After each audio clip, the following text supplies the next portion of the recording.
मरकुस रचित सुसमाचार 13वां अध्याय। जब वह मंदिर से निकल रहा था तो उसके चेलों में से एक ने उससे कहा, हे गुरु, देख कैसे कैसे पत्थर और कैसे कैसे भवन हैं। यीशु ने उससे कहा, क्या तुम ये बड़े बड़े भवन देखते हो? यहाँ पत्थर पर पत्थर भी बचा न रहेगा जो ढाया न जाएगा।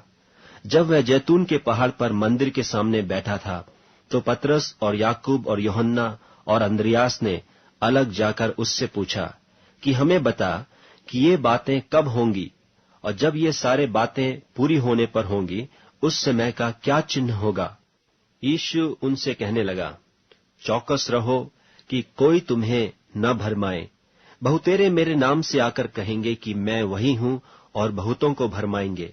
और जब तुम लड़ाइयां और लड़ाइयों की चर्चा सुनो तो न घबराना, क्योंकि इनका होना अवश्य है, परंतु उस समय अंत न होगा।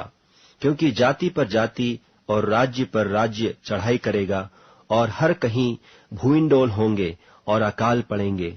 यह तो पीड़ाओं का आरंभ ही होगा। परंतु तुम अपने विषय में चौकस रहो, क्योंकि लोग तुम्हें महासभाओं में सौंपेंगे और तुम पंचायतों में पीटे जाओगे और मेरे कारण हाकिमों और राजाओं के आगे खड़े किए जाओगे ताकि उनके लिए गवाही हो। पर अवश्य है कि पहले सुसमाचार सब जातियों में प्रचार किया जाए। जब वे तुम्हें ले जाकर सौंपेंगे तो पहले से चिंता न करना कि हम क्या कहेंगे, पर जो कुछ तुम्हें उसी घड़ी बताया जाए वही कहना, क्योंकि बोलने वाले तुम नहीं हो परंतु पवित्र आत्मा है। और भाई को भाई और पिता को पुत्र घात के लिए सौंपेंगे और लड़के बाले माता पिता के विरोध में उठकर उन्हें मरवा डालेंगे। और मेरे नाम के कारण सब लोग तुमसे बैर करेंगे, पर जो अंत तक धीरज धरे रहेगा उसी का उद्धार होगा। सो जब तुम उस उजाड़ने वाली घृणित वस्तु को जहां उचित नहीं वहां खड़ी देखो, पढ़ने वाला समझ ले, तब जो यहूदिया में हो वे पहाड़ों पर भाग जाएं। जो कोठे पर हो वह अपने घर से कुछ लेने को नीचे न उतरे और न भीतर जाए, और जो खेत में हो वह अपना कपड़ा लेने के लिए पीछे न लौटे।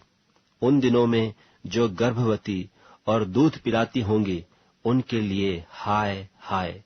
और प्रार्थना किया करो कि यह जाड़े में न हो, क्योंकि वे दिन ऐसे क्लेश के होंगे कि सृष्टि के आरंभ से जो परमेश्वर ने सृजी है अब तक न तो हुए और न फिर कभी होंगे। और यदि प्रभु इन दिनों को न घटाता तो कोई प्राणी भी न बचता, परंतु उन चुने हुओं के कारण जिनको उसने चुना है उन दिनों को घटाया। उस समय यदि कोई तुमसे कहे, देखो मसीह यहाँ है, या देखो वहां है, तो प्रतीति न करना, क्योंकि झूठे मसीह और झूठे भविष्यद्वक्ता उठ खड़े होंगे और चिन्ह और अद्भुत काम दिखाएंगे, कि यदि हो सके तो चुने हुओं को भी भरमा दें। पर तुम चौकस रहो, देखो मैंने तुम्हें सब बातें पहले ही से कह दी हैं।